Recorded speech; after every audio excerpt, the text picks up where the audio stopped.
everybody. Hi guys. Another episode of Cocktails with Marty and Naz. Cheers. Cheers. Mm. That's a good one, Naz. It's very refreshing. Well, happy Halloween. Happy Halloween. Halloween, guys. We are drinking gin and tonic today. Okay. But it's Hendrix with a splash of tonic, muddled cucumbers, and mint. I'm really It's very refreshing today. It's a little hot in LA. Still. Yeah. Still October hot. 31st, still hot, but this is perfect for It's perfect. this weather. This is a different Halloween for us. Very different this year. Normally we are, I guess either we'd be getting ready for Soho House tonight or Casamigos party with George. Yes. Our George. This year, everything had canceled, so no parties this year. I know. But it's okay, we're here. It's okay. It's so funny. I've seen so many. I just feel bad for the kids. I know. Like I've seen some of them are getting dressed up, and I've seen some apartment buildings are not allowing trick or treating. Yeah. I've seen that. So I know it's illegal in Beverly Hills to actually do trick or treating. is it Yes. okay? The city of Beverly Hills is like, nope, Good. not gonna happen. Safer at home. Safer Still. at home. Safer at home. Yeah. But I'm really glad that we decided to shoot today because I think both of our anxiety coming up on this Tuesday, election day. I'm gonna take another sip. Yes, so we need another sip. I don't know. How are you feeling about Tuesday? Like, where's your head at? You know, I think it's a some sort of stress and like a heavy feeling that I think it's not just me, I think it's the whole country that feels so stressed out about this election. And as like you probably heard it so many times, this election is very different from the other ones. And you know, it's the most important election since I've been here in this country. Yeah. So I'm a little stressed. You know, I'm a refugee, I'm an immigrant, and I left my country because there's no women's right, there's, you know, no rights for citizens to begin with, but if you're a woman, it's even a lot worse. And as we know, Los Angeles has the biggest, largest Persian community in the world outside of Iran. So we are all here because we wanted a better life, we wanted freedom, and I'm just a little scared, to be honest. I'm a little afraid that all the rights that we all hoped and dreamed for and left our homeland, you know, to come somewhere that is the land of free is going to be taken away from us. I'm getting goosebumps. Oh my gosh, to hear you talk about it that way, I think, you know, for sure, you know, there's my privilege as an American, a natural born kind of American citizen that I didn't even really think about that. Like, I'm so disappointed in the state of our country, but I was born here, you know, This is just kind of what it's been. But to have all of the dreams and hopes and things that, you know, someone like you or, you know, other immigrants, like this was supposed to be, you know, the American dream, and for all of this hate and unrest that's going on, I can't even imagine what, you know, someone like you or others, you know, must be thinking. And then there's also just what happens either way. I'm so concerned about the outcome regardless. Yeah. You know, I know that you had said Rodeo Drive's already being... Yeah, so Rodeo, because of what happened with the Black Lives Matter, when the movement was going on and the city was like, you know, crowded and people were out and there was some looting that was going on. They were so scared that they're closing all the stores Tuesday and Wednesday because they're afraid what's going to happen. And this is so disappointing. To me, it's just like, this is not the America I know. It's not the America that I came to, you know. People being so divided and being so hateful, not just divided. Like the conversations you see online, it is so hateful. It's just a little scary, it's just a little disappointing, and it's stressful. You know, I'm not a very I'm not very involved in politics. Yeah. You know, when I left my country, there were so many struggles and problems and troubles that I had with the government because I'm an outspoken person.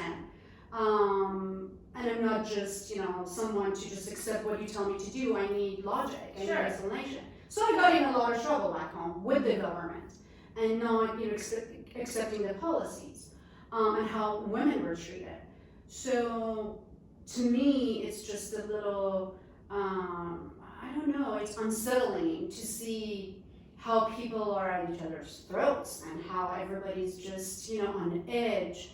No matter what happens. I'm not. But don't you kind of carry that rage yourself, though? I mean, like, we were just talking about, there was a Trump kind of like rally or thing, and then all of a sudden, you know, we're throwing out the middle finger. We're being like, you know, F you. And it's like, where's this rage?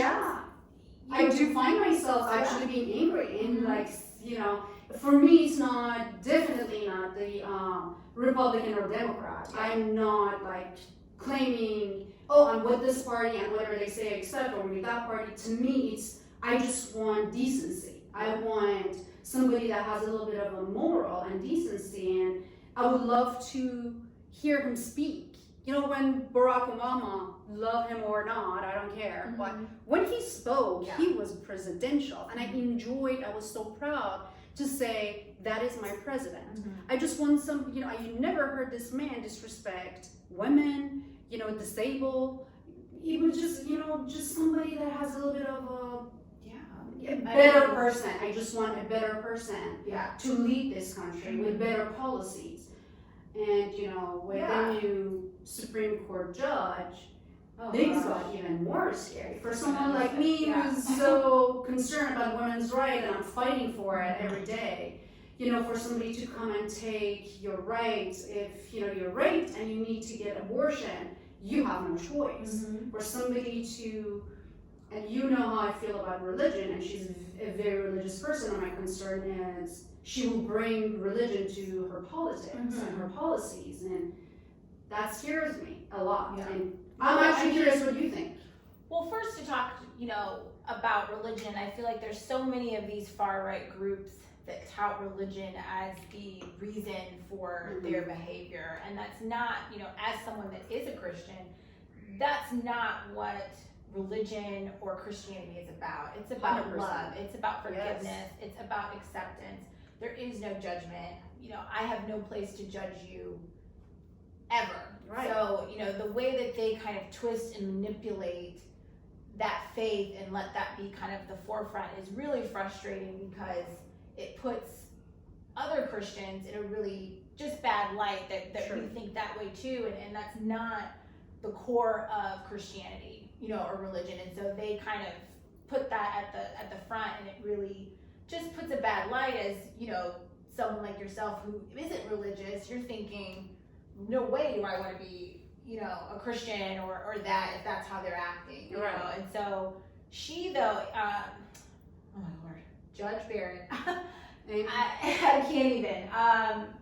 There's so much that I've uncovered about her, you know, once she kind of appeared on the map a month ago, right? When, you know, I feel like she at least made her way into like my orbit of knowing about her. But some of the things that she has either ruled on or participated in, you know, where it's, you know, there was that one case where a gentleman was filing for like work harassment because he was, you know, called the N-word. And for her to say that that wasn't harassment and that he didn't have a claim, because that word doesn't necessarily mean that, it just, sometimes I'm just like, what am I actually reading? What am I actually hearing? And then I dug deeper, and, you know, please comment. I might not be saying this, you know, correctly or with the right, you know, facts, but what I gathered was that she was a prominent lawyer in the Gore Bush recount debacle that happened in Florida, which, keep in mind, Bush only won by like 500 votes, and she played a part in pushing to make sure, you know, that Bush won Florida. And so she's kind of been in the background of all this bullshit. And now she has replaced Ruth, which irreplaceable. Right. Like Yes. she was a force. But yeah, going back to like, I totally understand. I'm not saying it's the religion that's the problem. It's people who manipulate and use religion to push their agenda. So I'm coming from a country, I'm a child of revolution. So when I was 4 years old, the whole revolution in Iran happened where the Islamic extremists took over. They threw over the king, the Shah of Iran, and they took over. It's been, like over 4 decades. And just from what I saw, how they do these evil things in the name of religion. In the name of, yeah. And you go, and I know people, that's why people are like, a lot of people hate Islam. And as I said, I'm not a religious person. I don't believe in any religion. I believe in, being a good person and doing the right thing. But it just turned me off because I grew up in that environment where they use religion to force things on you and scare you. And I know it's not to that extent here. I know it will never be to that extent here. But it's still... We're not far from it, it seems. I know, like, literally you watch Handmaid's Tale and I'm like, is that the future of America? Right. It's scary, if you don't have a say over your own body or what to do, the decision that you need to make for yourself. It's, long story short, I'm very nervous. I'm very nervous. I just feel like we need to be as engaged as we all have been, over these past few months. So regardless of what happens on Tuesday, I don't even think we're finding out on Tuesday, but regardless of what happens with this election, we just have to keep fighting. We have to be just as engaged as, we have been. We have to stay educated.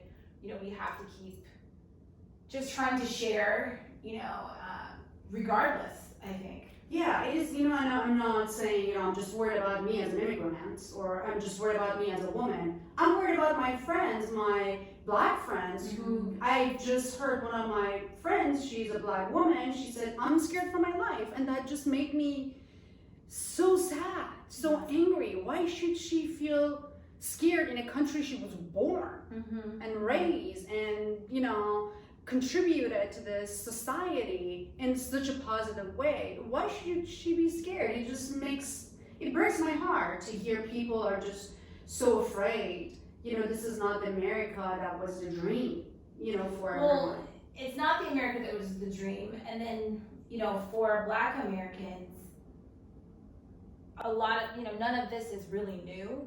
Obviously with George Floyd's murder and Breonna Taylor's murder earlier this year, really things came to the forefront because we were all at home and there wasn't the distraction, because there's so many other names, outside of them. But I know the Black community, I know we're tired, I know we're beat down, and for my friends that have kids, Scared. the fear, just like what you just said about your other girlfriend you were talking to, we just have to keep trying to stay the course. My dad was very big in the civil rights movement when he was younger, and I'm probably closer more to the Black Panther side, which is what I've probably picked up on. But we just can't stop. You can't stop. This is how change happens. You have to keep going, you have to keep pushing forward, and you have to stand up for what you believe in. That's how change happens. The revolution that happened in Iran, it didn't happen overnight. It took a year. People were on the streets, chanting, fighting. So many people died. I'm not saying that's the way it should be, but a change happened for the worse, not for the better. But what I'm saying is people have the power. If they really want something changed, they have the power to change it. And it's just a little disheartening for me because I do have a lot of followers on Facebook. And I want to say at least 80% of them I don't know. They're just, followers because, my story on my book and all that stuff. And I see Iranians, my people, support Trump. And I let men be because I'm like, they see things differently. But as a woman, I just can't really keep quiet. Mhm. I can't not say anything. And my question to them is always the same. How can you, as a woman, support a man that speaks so degrading and demeaning to women? Yeah. Like he has no respect. So if you're a woman and you have a little bit of respect for yourself, there's no way you can support a man like that. So it's just like it's a conversation that I try to have, and I'm not getting any logical good answers. I mean, this is 2016. White women. Are why Trump won. So Yeah, but I'm talking just about trying to Asian figure women. out- I'm talking about women people in from general. my I country. just I don't don't get get it. They Why any think woman? Trump is gonna rescue us and go to Iran and change the government. They all say, oh, if anybody can change this government, it's Trump. Trump doesn't give, you know what, about Iran's government and what people are suffering and struggling back home. That is not his priority. I don't know where they got this idea of, oh, Trump is going to, Right. you know, if anybody's going to do something in Iran, you know, and take the mullahs out and take this regime out. He's been in the office for 4 years. Has he done anything? Zero. So I don't know where they get that idea. If Obviously, you're we worried about your money, really, going is on it this, that important? but Like, just stay safe, you know, your everybody. tax, just paying a little less tax.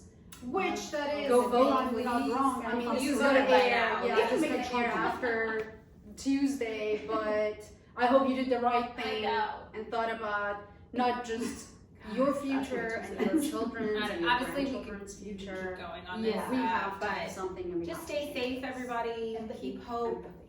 Yeah. Thanks, guys. See you next time. Go vote, Thing. please. I mean, Please this is vote gonna by air. now, Yeah, yeah. this is gonna air after.